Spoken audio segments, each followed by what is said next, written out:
Hello, everybody. This is Steve O'Reilly and Gayle Saunders with Skinny Post TV, and today we're going to break down the NFC South and give our predictions for who's going to win that division at the end of this year. Gayle, who do you have coming out on top of the South in 2012? Coming out of the dirty South, I got the guys playing out of ATL, which are the Falcons. Drew Brees, I don't know. Drew Brees, let's talk about the Falcons first.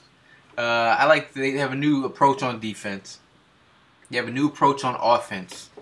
They're going to be stretching the field, a lot of vertical routes. You're going to see something different from the Falcons. Not too much Michael Turner. They're going to slow him down a little bit. Be more passing game. Matt Ryan looks like he's ready to light up the NFL. Hopefully, he's got the pieces to do it. You got Jacquizz Rodgers, small cat, out of the backfield. He's going to add a little element of the Sproles type to their offense. I think Julio Jones, looking like a man-child. Roddy White is reliable as ever. So, and we got Tony Gonzalez, 36, still getting it done. But I think Matty Ice has got to live up to that name, and this is the year that he's gonna do it. It could still be. I'm not gonna say they're gonna blow out the NFC South. I mean, the Breeze and the Saints are gonna be breathing on their necks, and who knows, even the Panthers. Interesting. Yeah. Hey, you know what Tony Gonzalez and I have in common? Same birthday. Neither of us have ever won a playoff game. Oh! Hey! This could be the year, though. I'm going to go with Atlanta as well because the continuity. I like the continuity. I think that you're right with Julio Jones looks like a beast. I think he looks a lot better in his second year. He's more comfortable in the NFL. He knows what to expect now. He knows the speed of the game. He knows, getting in and out of breaks is important. I think Matt Ryan knows his weapons now. I think he knows what's expected of him as a leader of that ball club. They've had more continuity, and I think that's the key word when you're talking about this division is the other teams in that division don't have the continuity that Atlanta has. Now, the Saints, as you had mentioned, they have the talent, but this year is going to be a year for them where they're not as gelling because they have so many distractions, first of all, in the offseason. You had the whole issue with Breeze and his contract. Then you had the whole issue of the bounty. You've lost Vilma for the year. You lost your head coach for the year. You lost your interim head coach for half the year. So now you've got all these other issues going on. You've got injuries right now to Hawthorne, the linebacker you brought in. You got injuries right now to Lofton, the linebacker you brought in. So you got other guys right now taking their place. So you're going to be pretty much starting the season with a hodgepodge of guys on defense trying to get that core down. You've got coaches that are going to be coming in halfway in the year trying to pick up where the other guy, who's the interim, wasn't, and they're both filling in for another guy. So while they have Breeze and they have the weapons on the outside and they still have Sproles, they still have the running game, they're still going to put up points, but I just think the continuity is going to cost them a game or two, and that might be the difference in that division. And I can just see Atlanta coming out on top. The defense looks just fine. The offense looks pretty good, and the continuity's there. So I'm going to go with the Falcons. But that sleeper pick, them Carolina Panthers, are going to be better than people think. And, Brandon LaFell looks really good at wide receiver to go opposite Steve Smith. We all know that Cam Newton is coming into beast mode.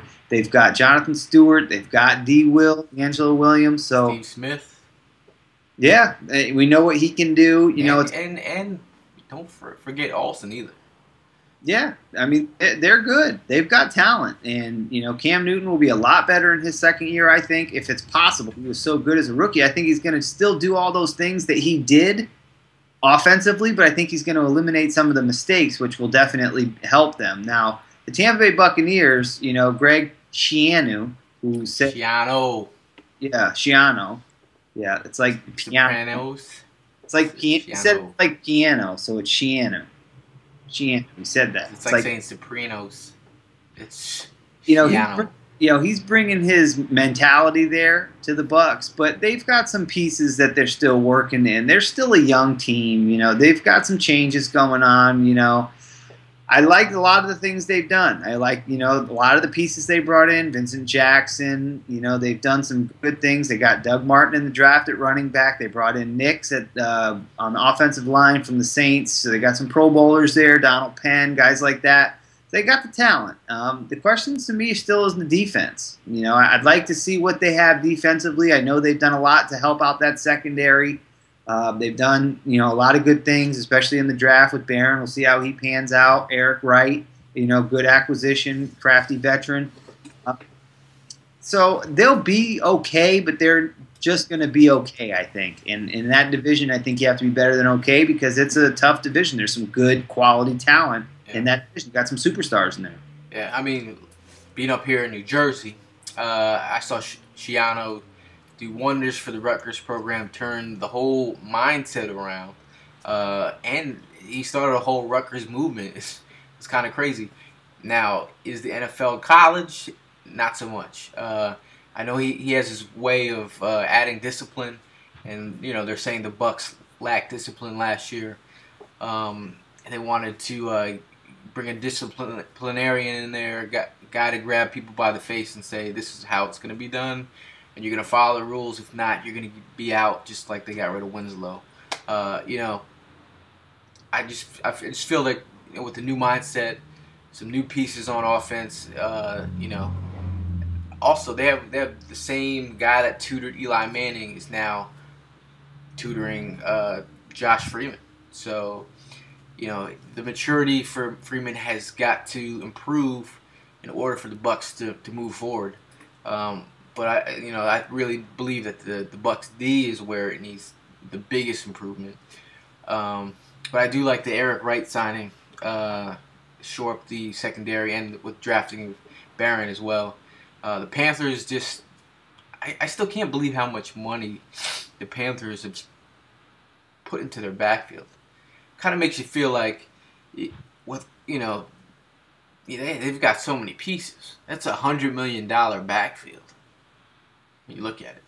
Yeah. So, I don't know. It's got to be a lot of ground and pound, and I really don't know what to expect from the Panthers offense.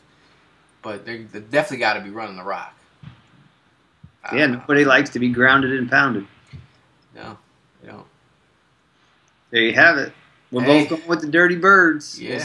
Matt Ryan does. They got to do something in the playoffs, though. You can't score 2 points on defense, especially against the Giants. You gotta get a postseason win. Do it for Tony. Do it for Mr. Gonzalez. He deserves to win in the postseason. Come on, Atlanta. If you don't win this year, Matty Ice, you will now get the nickname Matty Ice Cold. Yeah, I don't even call him Matty Ice. He's got to win a playoff game to earn that, in my opinion. But I think this year they're going to be all right. They got some. They look good. They do. They look good.